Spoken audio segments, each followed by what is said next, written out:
Good morning. My name is Melissa Lane. I am the Health and Temperance Leader at the Ephesus Seventh-day Adventist Church in Saginaw. Hello, everybody. My name is Bobby Porter, and I am the Health and Temperance Leader for the Flint Fairhaven Seventh-day Adventist Church. Welcome. We're glad you came to join us today. Today, our topic is on suicide. This is a tough topic to discuss, but it's very important, and awareness needs to be spread about this issue. Since the onset of the COVID-19 pandemic, it has had profound psychological and social effects that will probably persist for months and even years to come.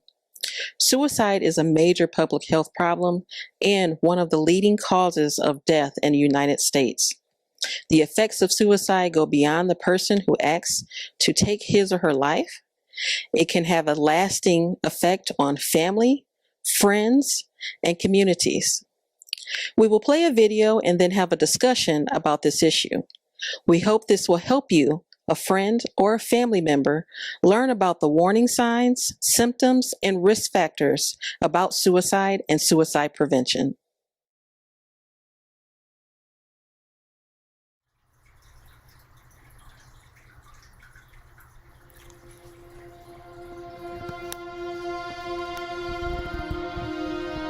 I'll tell you the value of these conversations.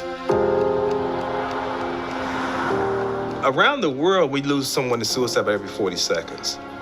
In the United States, we lose about 129 people a day. It's the 10th leading cause of death in the country. Suicides are a public health issue that we really need to focus more and more attention on. Suicide really does live in silence. I think for individuals who are feeling suicidal, they may not share that information for a lot of different reasons. Weakness comes up a lot. I don't want people to think that I'm weak, whereas reaching out for help is the strongest thing that any of us can do. To be vulnerable is to be genuine. It's to be real. It's to be human. And we forget that. And so that holds us back, and that just feeds that silence that can turn into something really bad.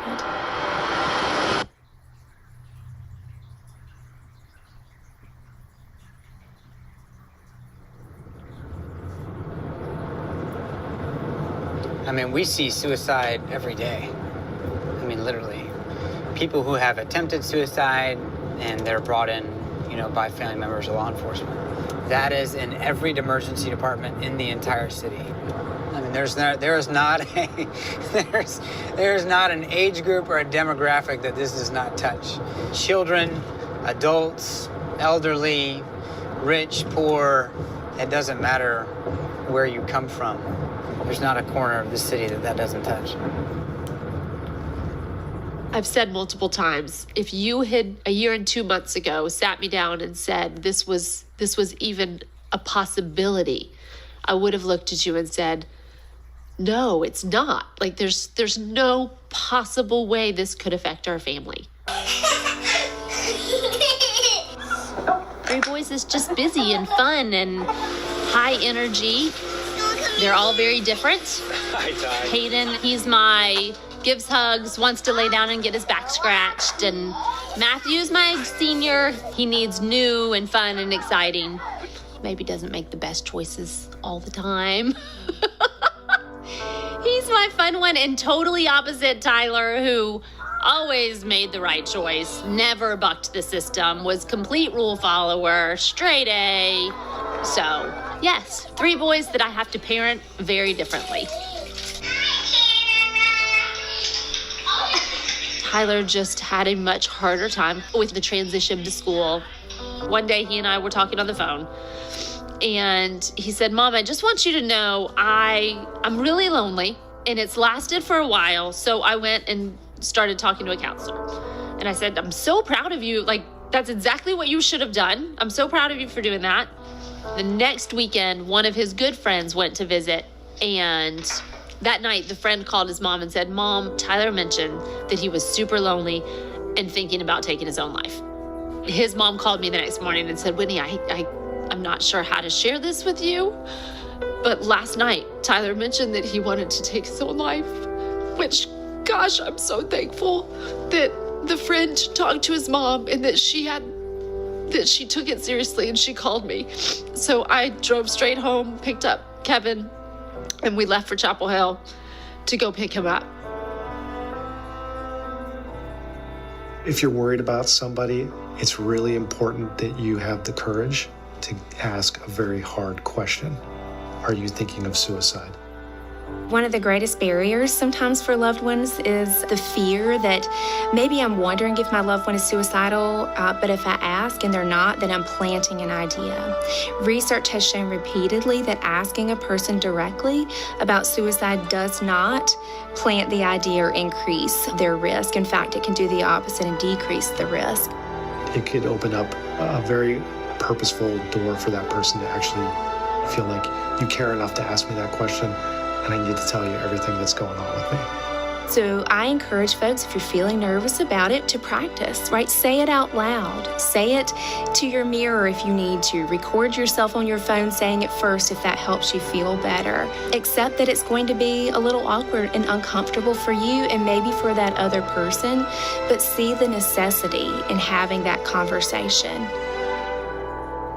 He said, Mom, I've done all the research. I think it's just severe depression because I can feel perfectly fine, like myself, happy as can be, and it's like a light switch. And it's like somebody just turns it off, and I am so low that I don't feel like myself, and I don't know what to do other than I've got to stop the pain.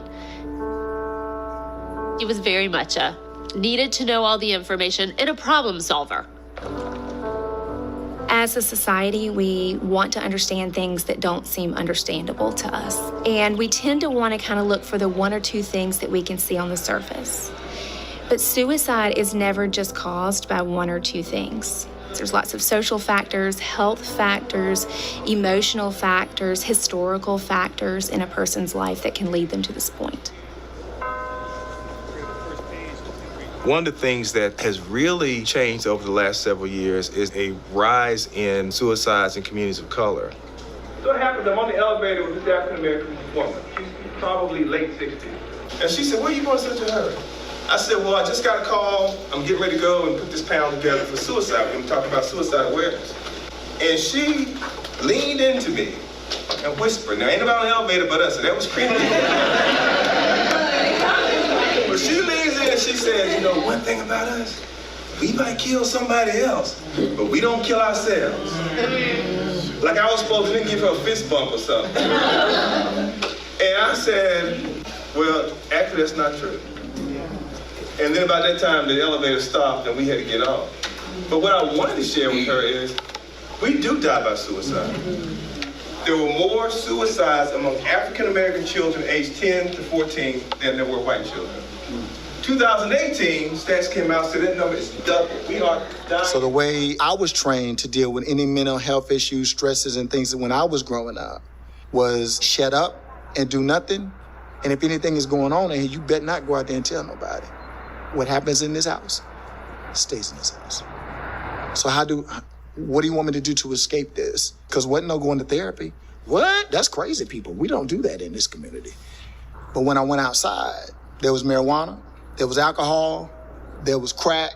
That's the way, to numb the pain. It's Halloween every day for us in that community because we got to put on our masks and go pretend to be something else when we're out. But a ticking time bomb because of the trauma. You've used the word trauma a few times now. Can you just describe that? Like, what were some of the traumatic things that you were experiencing or seeing? You really want to know? I want you to understand that you're looking at someone who's been molested, who never knew who their father was. You're looking at someone that grew up in a house that saw my mother being beaten. You're looking at someone that at 11 years old, best friend murdered somebody. You're looking at someone that saw all type of trauma in the communities that I grew up in. I remember being on the school bus, and there was a young lady that sat right in front of me, and everybody always picked on her. So one day she didn't get on the bus, and then we found out that she had killed herself. She had to be about 10 or 11 years old. That trauma, I was numb to it. It made me think this is normal. This is life. What we do know now, more so than we knew 20 years ago, is the impact of trauma on mental health. For example, if you have a child who's sitting in the classroom and they can't concentrate, they can't focus, they're staring out the window all day, it's easy to decide that child has ADHD. But what if this is a child who doesn't know they're gonna have food to eat when they get home, or they're thinking about whether or not their dad is gonna be drunk and beat them when they get home? That's a child that's gonna feel isolated, that's a child that's gonna feel alone, and that's a child who's a candidate to be suicidal down the road if we don't intervene. I didn't really have much hope for the future. I feel like I had no control. My father left when I was about 5, and my mother would work her butt off every single day. She was a hard-working woman, and she made sure that we were her best friends.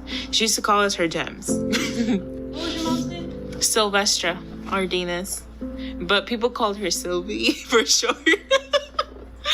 This is my mom. Okay, hold on. Let me fix it. I'm so amazed because until the doctor told us that she had 3 weeks to live, she was a happy woman.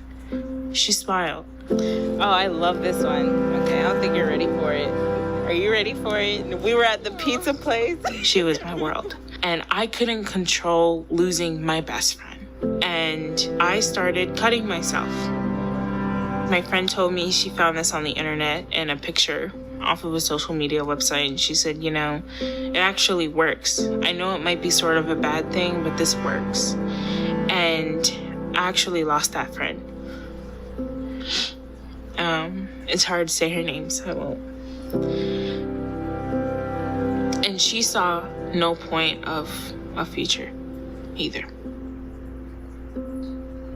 At the end of the day, suicide prevention, suicide awareness, it really is about saving lives. So I think it starts with having conversation with kids at an early age and letting them know that suicide is real, that when they're feeling depressed or when they're feeling angry or when they're feeling isolated or feeling anxious, there's nothing wrong with those feelings, but they need to really have a venue to be able to talk about those things. We really need to focus a lot on not just gatekeeping, so stopping somebody when they reach the point that they're suicidal, but more of an upstream approach, like what skills, what resiliencies, and protective factors can we build in to the fabric of our society that prevents somebody from even reaching that point. Strong social connections, a strong faith, a willingness to seek help, also just kind of emotional skills. Folks are not taught how to cope with emotion or that they even need to cope with emotions. What does this look like potentially when someone is struggling with suicide? Are they withdrawing from their friends, taking risks that weren't typically there? Maybe, I'm drinking or using drugs. Those are some precursors that things aren't going well. And then what we're asking people to do is pay attention and recognize those things, and then ask a very specific question. Are you thinking of suicide? Are you thinking you want to hurt yourself? And then where do we go from there? You're not just gonna send them off. So be present, help walk that journey with somebody so they're not alone. So Kevin and I were taking turns spending the weeks with Tyler up at college. And I left on a Friday, and Kevin was planning to go up on Saturday morning.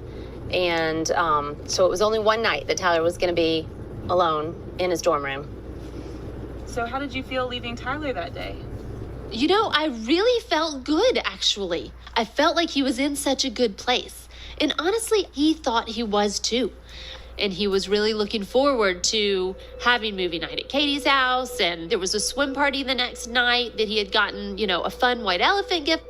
So I was excited driving back, seeing how well he was doing, how well I thought he was doing.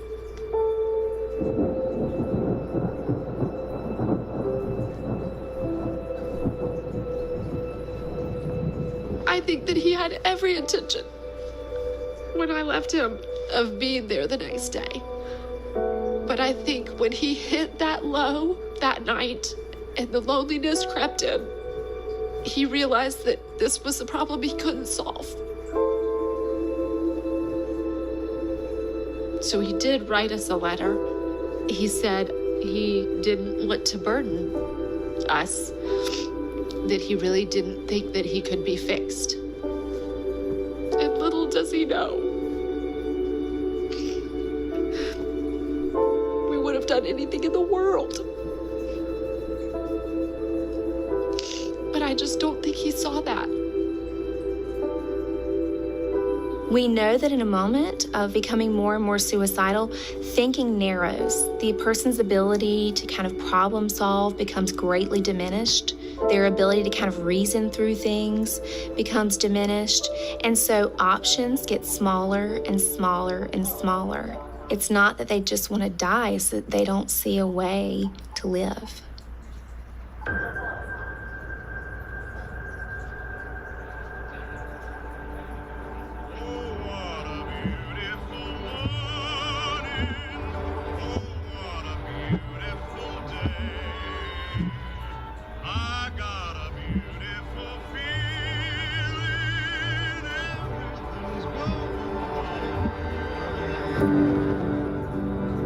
It's feeling like there's this huge fog all around you.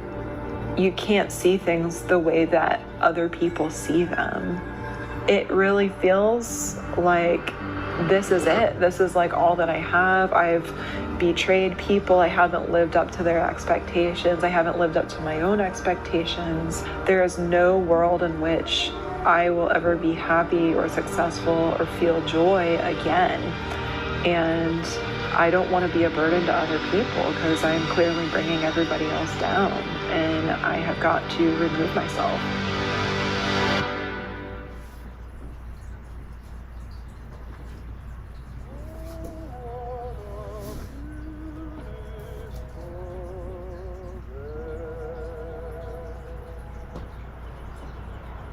I will never fully understand it because I haven't lived it.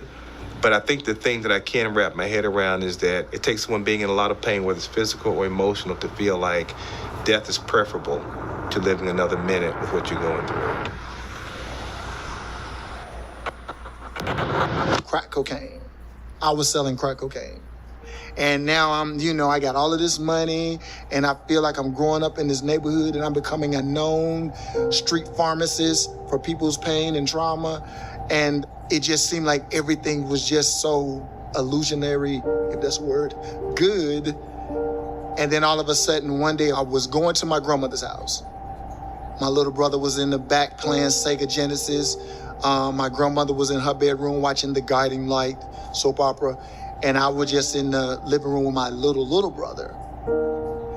And all of a sudden he said, "Titus, there's some guys running across grandma's yard." So I jump up, I go to the door. By the time I got to the door, the guys had guns.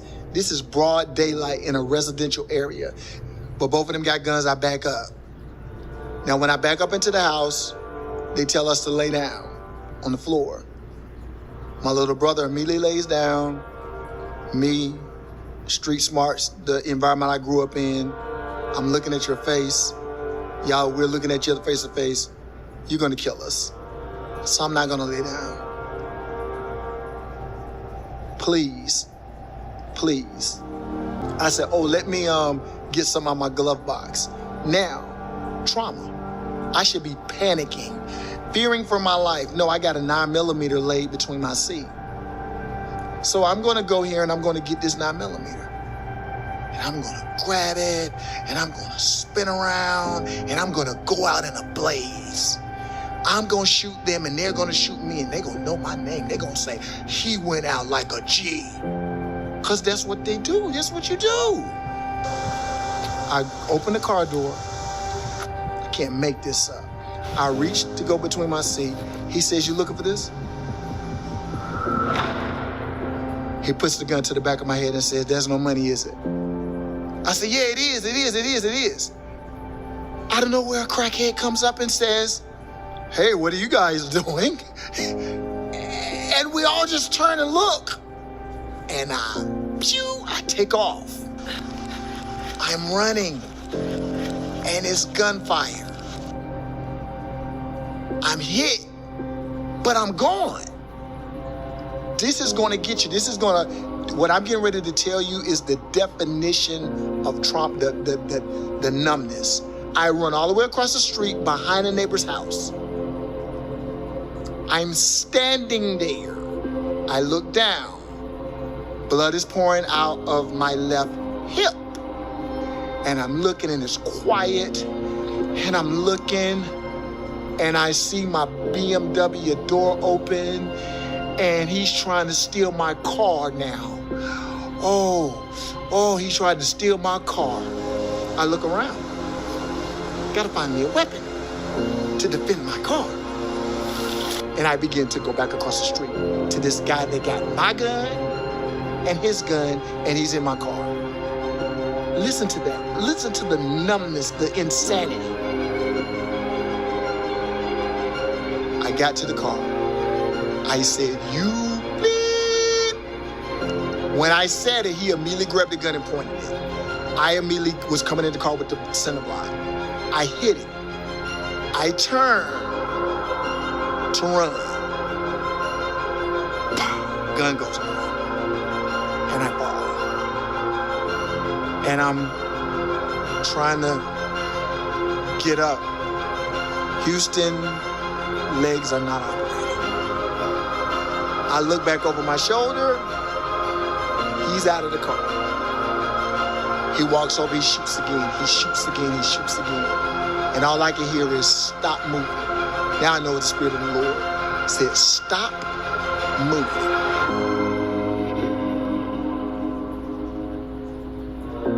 I wake up.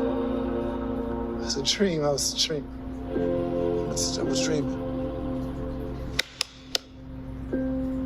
Nothing. And cause this is real. I'm not dreaming. I'm 24. I can't live like this. I don't want to live like this. Morphine, numbing the pain. Remember, that's the only way I know. I numb the pain. Now they're not giving me the button anymore. They're giving me pills. I bet you if I get enough of them. Took a pill, stuck it under my pillow, took a pill. Oh, I got about 50 of them now. I'm gonna do it tonight.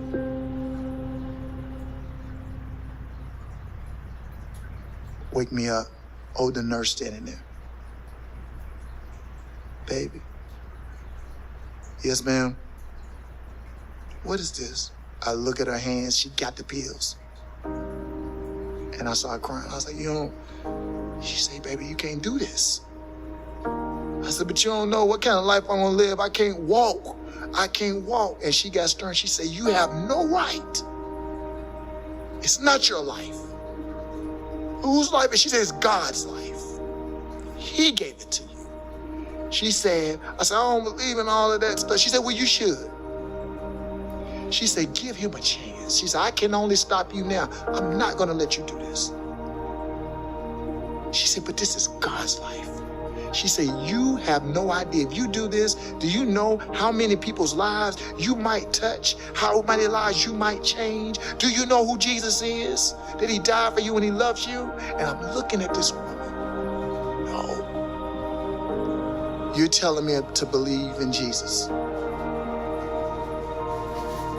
What was Jesus when my friend was killing that guy? What was Jesus when he was being beaten? When he was 11? What was Jesus when that girl decided to commit suicide? We was in elementary. And where's Jesus now, ma'am? I can't walk.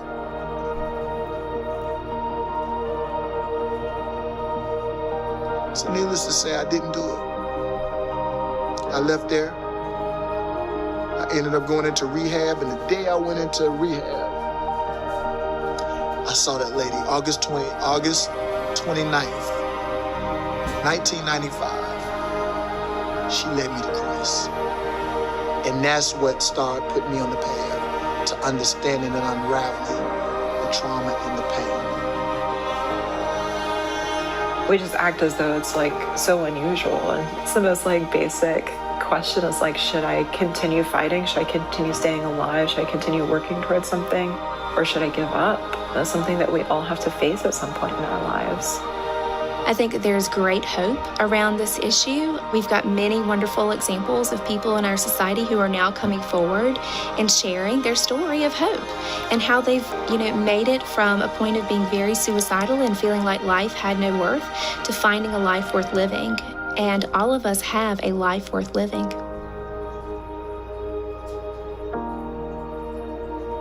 I'm a huge advocate for suicide because I'm a survivor of 7 times, and I still got a chance to get better.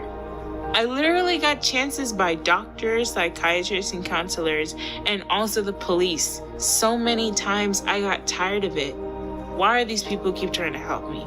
Don't they obviously see I'm trying to die? Don't they obviously see that I do not want to go further? It does not matter. And I told my sister one day, yelling at her, I told her that I'm a broken person. No one loves broken people. And you know what she said? I love you. It's time to love yourself. And if it weren't for her saying that, I would have never seen the fact that people love me. And the option wasn't suicide anymore. My sister loves me. My mother loves me. I got people who love me now. I needed the love and support from other people. But first, I had to be willing to know that someone else is trying to love me. And I needed to let them in.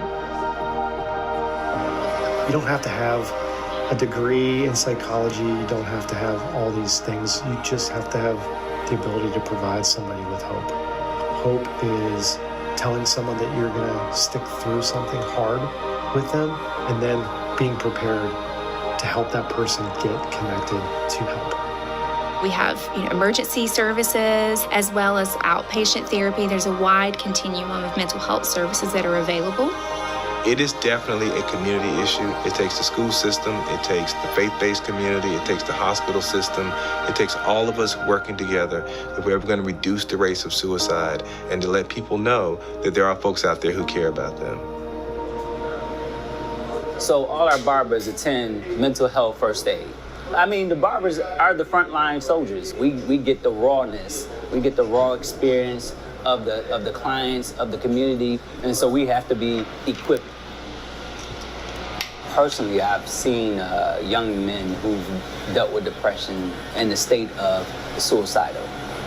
And if they could just get some word of encouragement or someone who just cares, you will see their spirit just go up. And if you could add that hope with some information, their life will change. Their life will change. I think as people, we are designed to need other people. There's so much relief, so much connection and community that people find in letting down their guard. Hey guys! Hi everybody! The first choice that we had to make was we can have the choice to bury this or we can go all out and let God use our story in this for good. Thanks so much for coming and spending some time listening to my story. I'm super excited to be sharing it with you guys. As you know, our family has spent a lot of time processing over the last 18 months and trying to figure out how we use our story to help others, and went through the grieving process of, yes, I was angry and are angry. So yeah, the process was hard. It went from who am I angry at and how has this happened to, okay, it has happened, and how do we make sure that good comes out of this?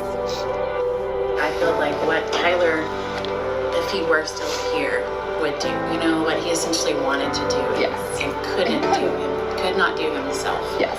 That you're able to carry on for. Yes, I think Tyler would be really proud. I think he was so selfless that it's exactly what he would want. So I would challenge people in our communities with good intention and wisdom. Just find out, what can you do to help? These people need help. I needed help. I think everyone has the ability to be a front linesman. I mean, at some point, at some part in your life, you are on the front line. So I just want to encourage everybody to just, pick up your equipment and fight the good fight. I'm a licensed therapist at this facility where I was treated for a suicide attempt. I mean, it doesn't get much more full circle than that. That's why I know that recovery is possible. And years ago is when I thought about suicide. And I still think about it now.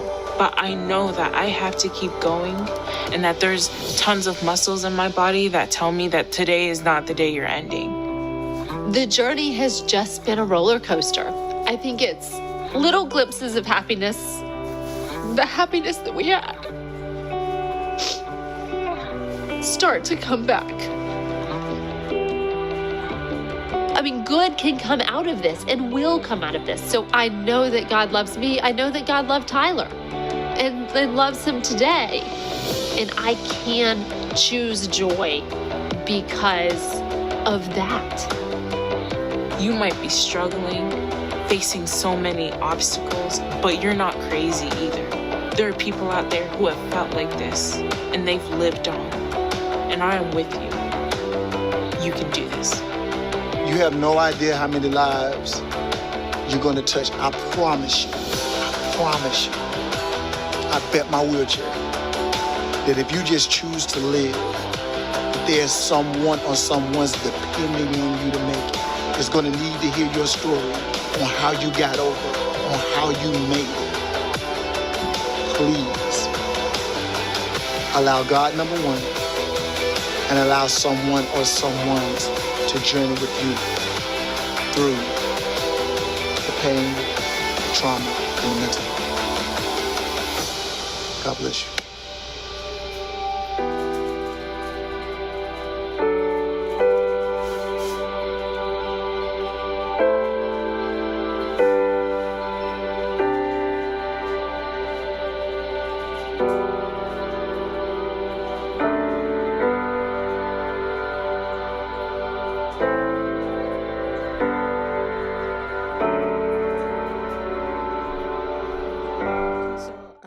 Touch on our teens. That's a core group that we have, the lost group, who have suicidal thoughts, and some who have even gone to the extent of attempting suicide. So we wonder, why would someone at that age feel like they're not enough, feel like that they are just, they don't need to be around anymore? The teens that I've heard from and the reasons that I'm aware of, I'd heard of, is that many times teens feel as if, number one, they're hurting. They're in a situation where they not only mentally and psychically hurt and the spirit hurt, but the pain is so bad, the situation they're in is so bad, they physically feel pain. And so they feel like there's no hope. And they might actually be in a physically or mentally abusive situation, and they don't know who to turn to. Or they may not feel comfortable enough to speak up and say something. Even though you may have feelings of being unwanted, unloved, maybe feeling that it's impossible to deal with the situation that you're in. There's a lot of grief. There is hope. Still reach out to a loved one. Reach out to a close friend. Reach out to someone that you can confide in, because hope is not lost. I know that's a continuous theme through this. Hope is not lost. We want to make sure that you have the resources available so that way you can get the help that you need. You know, Melissa, I hear or I've heard teens say that they feel so ashamed. They feel ashamed, number one, for feeling that way. And then some who've attempted and didn't succeed, praise the Lord, they did not succeed. But then they feel really ashamed for people to know what happened. It's easy for me to say, don't feel ashamed. But you do feel ashamed, and that's okay. That may be just part of the healing even, to say that, you know, this is not right. Help me think of something else and think of something else to do, something else positive. The other thing that I've heard from teens is that they don't see a way out. And sometimes the way out may not be apparent. It may not be tomorrow. But if you just hold on, the end is coming, the end to shame, the end of whatever abuse you're going through. Just hold on. For some teens, the answer might be, like we said before, a helping person. It might be a different situation that comes up when you're in the midst of the problems. Sometimes it might be the fact that you won't be in that situation at all. Maybe you move out of the home, or you'll age out of the home. My point is, and I mentioned earlier, there's so many famous people that attempted suicide unsuccessfully. And when they attempted suicide, they were young. Some of them were teens. They couldn't see an end in sight, but they held on. And now not only are they famous, they are nice people. They're doing good things for others. There's a purpose why God put your life here today. It's not just for you to go through what's bad. It's not just for you to be hurt. There's good ahead of you. Think, even if you can't think positively, just project ahead. There's something wonderful in store for you. Hold on. You can't have a testimony without a test. There you go. And you got a testimony. So and now, go ahead. I'm sorry. Not only that you have a testimony, guess what? God has got somebody coming in your life in the future. You don't know who it is. And maybe you do, but you don't know who that person, what that situation will be. Hang on, because God needs you to live. He needs you to live so you can give hope to somebody else. So please, please, please get help. As we've seen in the video, people struggle with suicide, but in the end, they see that there was a purpose. As we've seen in the young lady in there attempted suicide about 7 times. And for whatever reason, the last time that she committed suicide, her sister came up to her and said, "You know what? I love you." And that in itself made her feel like she belongs here. It broke the she cycle, found didn't it? Purpose. Yes. So what we don't want to happen, or what we want to prevent from happening, is substance abuse or seeking love or escape in the wrong places. You know, I've often thought, Melissa, that we're human. We've had problems and situations and issues. And there are many times when I feel like I'm down or there's no hope. I keep thinking about, okay, so I think about Bobby. Who do you have positive in your life? Sometimes I can think of somebody that I can go to. Sometimes I can't, not humanly speaking, but I can always, always close my eyes and just picture that Jesus is near. Jesus is telling me to hold on. He's promised that he would never leave us. Yes. And that's what we need to do.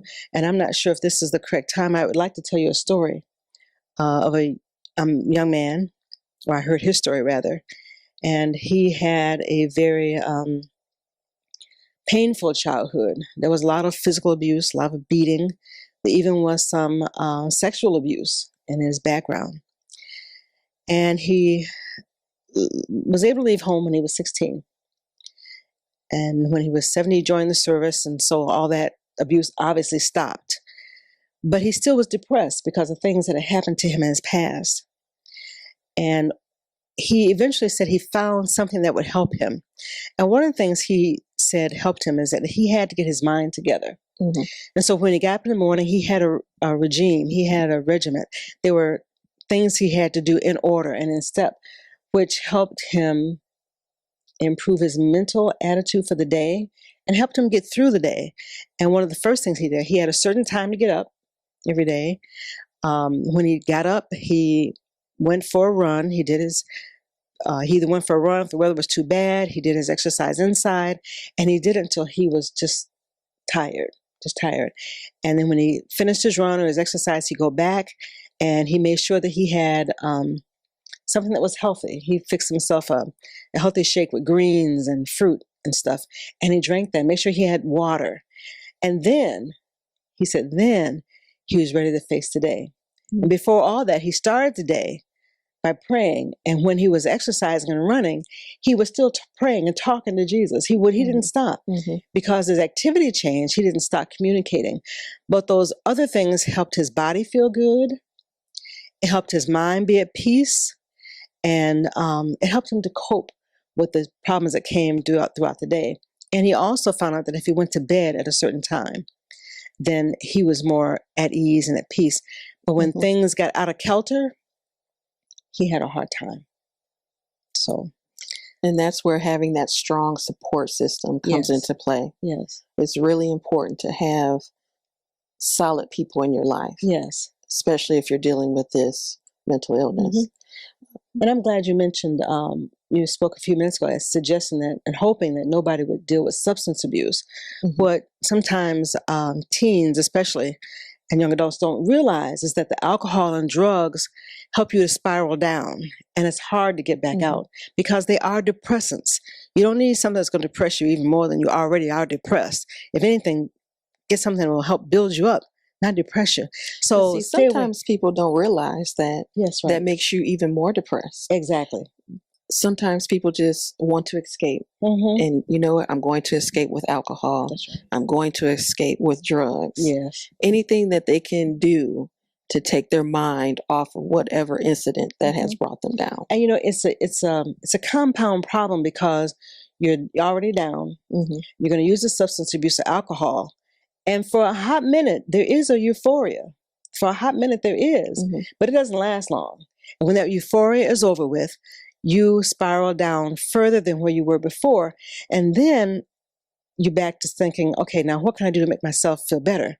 So you continue. There you go. The process all over again. Exactly. Exactly. And it gets worse. Exactly.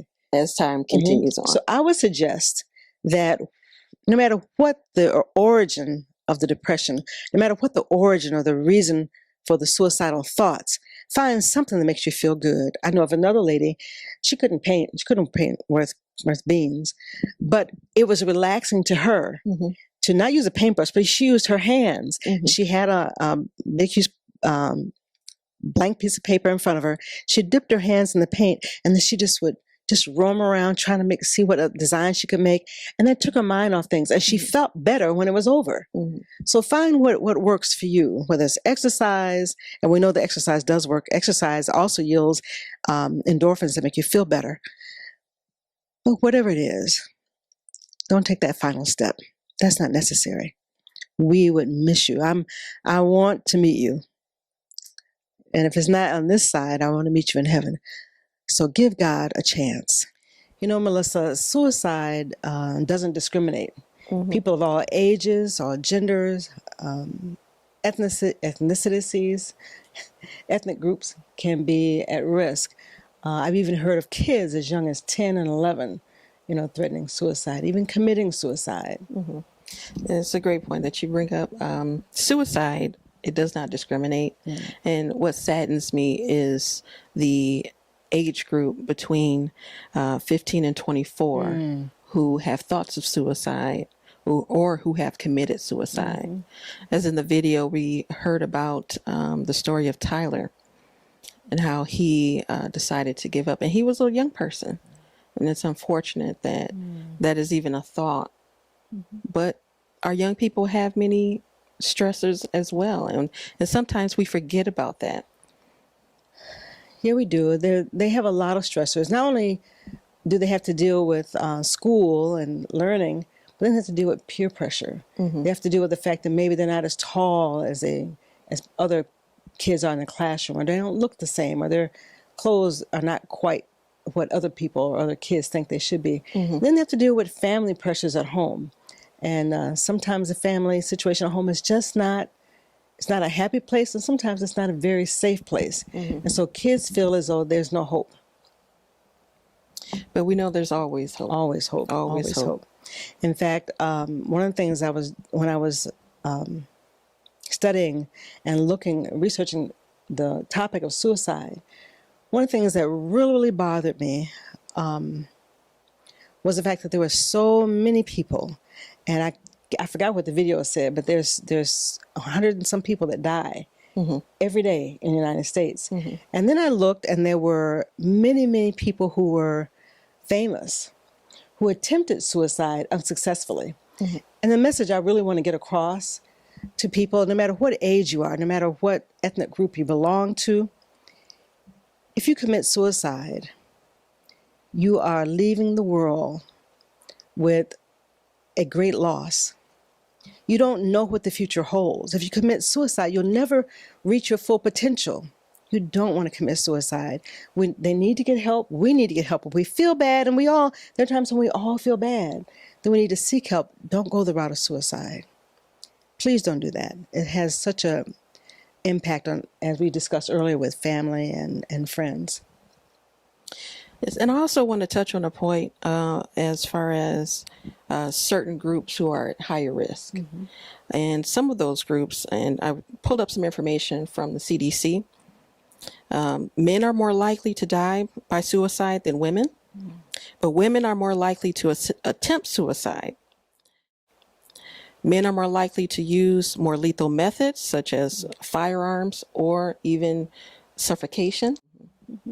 And we just need to be sensitive to the fact of the things that are going on today. Yes, yes. During this time of COVID, I think it has pointed out quite a bit of our, not just vulnerabilities, but also our great need for socialization. And I think about the parents who have kids at home, especially little kids, and little kids are such a dear. I mean, they just love to just rip, run, and play. You can give them popcorn, they think they're having a feast. But the parent, meantime, doesn't have an out. Exactly. Especially the one-parent household. If you got two, then maybe you can foster, maybe the mother can foster kids and the dad, or vice versa, the dad can foster kids off on the mother, particularly when they're not working, if they're working at home. And then one person go take a music break or whatever, go sit in the bathtub for a while. But oftentimes, in the single-parent home, you don't get that break. Correct. And especially now, since we're in this pandemic, a lot of us are isolated. Yes. We can't just go out and say, okay, the babysitter can come over, or we can call mom or dad or whoever your resource is to come over and help. Now we have to actually put a little bit more thought into our actions. And some of it has been more restricting than we're used to, as we were coming up. So. It's more strict, but I think also this time of COVID has helped us to come up with some different answers. Come up with some answers that actually work, because I know a lot of families will contact each other using Zoom, and there are other methods of doing that, or maybe even just doing a duo video call. Yes, and that can help. And I would like to suggest that even if you feel down, even when you feel suicidal, just for a moment, just stop and take yourself out of that mentation, out of those downward spiraling steps, and say, Lord, just help me. Now, there may be somebody else who's feeling as bad as I am. What can I do to help them? What can I do? Think about somebody who may be alone, maybe a senior, somebody, and give them a call. And just let them know that that you're thinking about them. Sit down and write a card or somebody and mail it to them. But above all, I think the main thing is, no matter what we're feeling, and like I said, we all have down periods, we need to recognize that our best friend is Jesus. He never leaves us. He never lets us alone. And when you're at your worst point, I don't care how low you get, if you depend on Jesus, you're going to go up. Oh, absolutely. Find a promise and stick to it. We talked about that in the last video. Yes. Find a promise that fits your need and stick with it. Yes, absolutely. You can always call on Jesus. Oh, yeah. Oh, yeah. Suicide is a very tough topic to talk about, and it's painful to even experience or hear about someone even attempting to commit suicide. But there are resources available.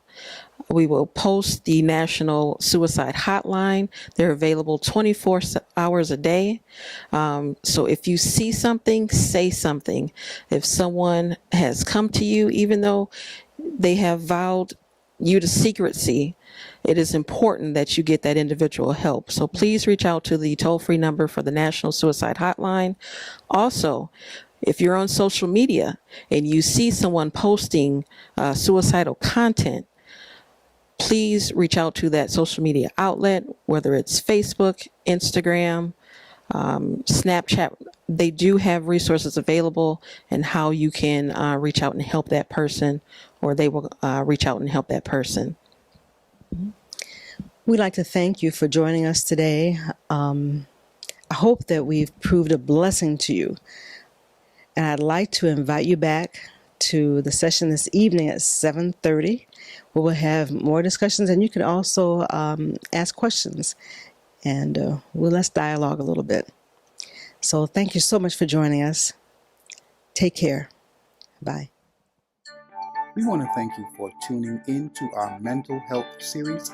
We pray that you have been blessed, and we want to encourage you to join us on Thursday nights at 7:30 p.m.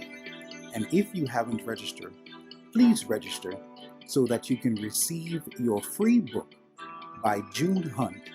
Register now while supplies last. God bless.